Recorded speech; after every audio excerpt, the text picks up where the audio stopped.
Thank you for joining us for today's webinar. The topic of today's webinar is post-retired employees, those which were hired before July 1st, 2010, and that normal cost rate, everything you need to know.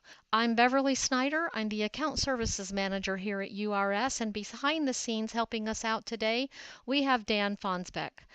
Let's start out today's webinar with talking about that normal cost rate. What is the normal cost rate? It's the percent of salary that an employer can contribute to an employer savings plan for a post-retired employee.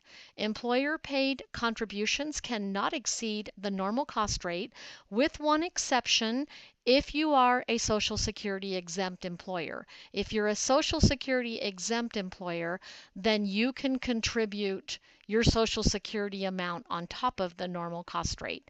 The normal cost rate is determined by the actuary based on the assumed rate of return established by the Retirement Board. Just to re-emphasize who can receive the normal cost rate: post-retired employees only, and those post-retired employees that you hired prior to July 1st, 2010. Let's continue with taking a walk through history. Let's go back to the 2001 state law regarding post-retired employees. So Utah Code 49-11-504.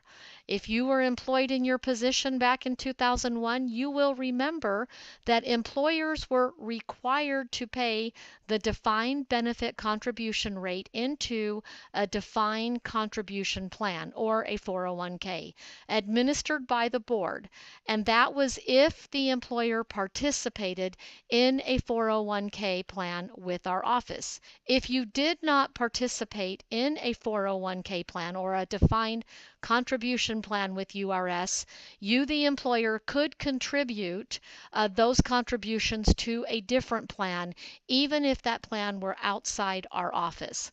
But the 2001 law basically made it so that all post-retired employees were receiving the same contribution as your full-time eligible employees were. Now, if we go into 2010, and you remember that post-retired laws changed in 2010, one of the changes that was made is that the employers were no longer required to pay that employer-paid savings contribution rate for those post-retired employees. If you chose to do it, it was on a voluntary basis, and you did not even have to do the full normal cost rate. You could determine the amount that you contributed on behalf of those post-retired employees. So employers were allowed to contribute up to the normal cost rate. Then we move into 2011. As we all know, 2011 is the year of the Tier 2. Tier 2 became effective on July 1st, 2011, and with Tier 2 some changes came along. All participating employers were required to participate in a 401k plan administered by the board. So what this means is that every participating employer in our system now had a 401k plan with our office. So as a result, all employers were required to send the normal cost rate, or all allowable post-retired savings contributions, to URS going into a 401k plan. Now let's look at Utah Code 49-11-504, reemployment of a retiree and the restrictions that apply. Now I want to point out to you that what you're seeing on your screen right now, is directly out of Title 49, which is the Utah State Retirement Law.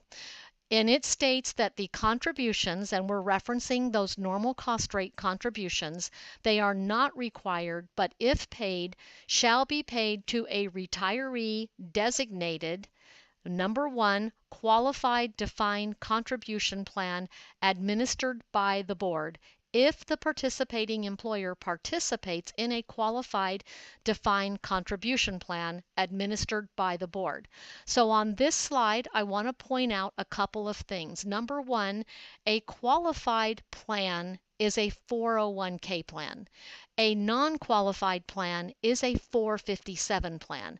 So when the law says it's got to be going into a qualified plan, that means a 401k. Administered by the board, that's the retirement board here at URS. So this statement means that you need to be submitting the normal cost rate into a 401k plan with URS.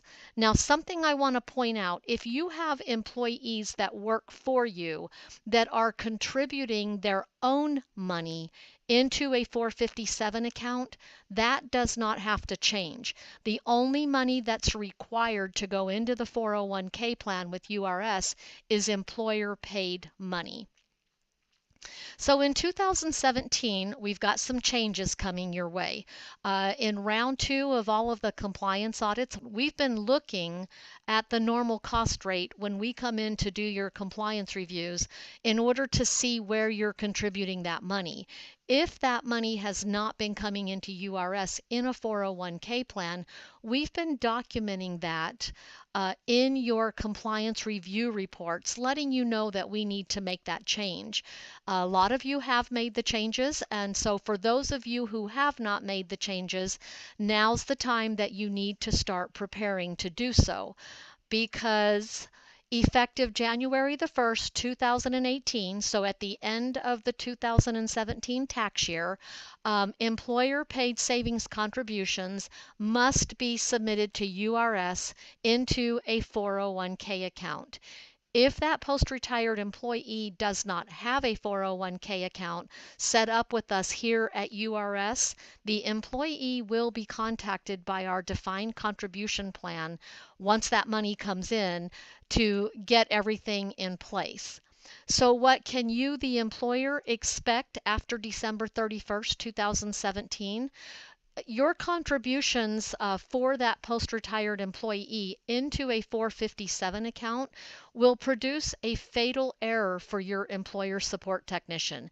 So when you send your contribution files into our office, posting those files won't be as easy as maybe they have been in the past. The 457 contributions submitted to URS on your file for that post-retired employee will be moved into a 401k account by your employer support technician. When we have fatal errors on the file, that file cannot be posted. So we can't leave your entire file with all of your members' money sitting out there. We've got to make the corrections in order to get the money posted in a timely manner. If you put money onto your contribution file coming into our office and you put money into a 457 account for that post-retired employee, the posting of your contribution file could be delayed. We work off of a 3-day time period, so if you've got 457 money in there that we have to pull out, you could actually be delaying your file. And the other thing that could happen is that contribution files could be returned to you, the employer, to make the corrections as far as the normal cost rate goes. Now, you have a lot of resources available to you. We know that this is new, and we know that this might build a little bit of frustration when you're having to move money around. We want you to be prepared. You've got, a month and a half to let those employees know that that normal cost rate money is going to go into a 401k versus a 457. You have your employer support technicians. We've got Carrie Weiss, we've got Kim German, Christine Bonilla, Elizabeth Hedenstrom, and Jane Zeiden. Everybody has their own employer support technician. If you have any questions regarding this change that we're going to make at the end of the year, please give one of them a call. You also have myself. I'm Beverly Snyder. You're welcome to call or email me. You've got Kerry Weiss again. He's the employer support supervisor. And you've got our director, Matt Judd. Any of us can answer any questions you have, so feel free to give us a call anytime. Otherwise, we look forward to making this an easy transition for you. That's all I have for you today. Again, I thank you for joining us, and please give us a call if you have any further questions.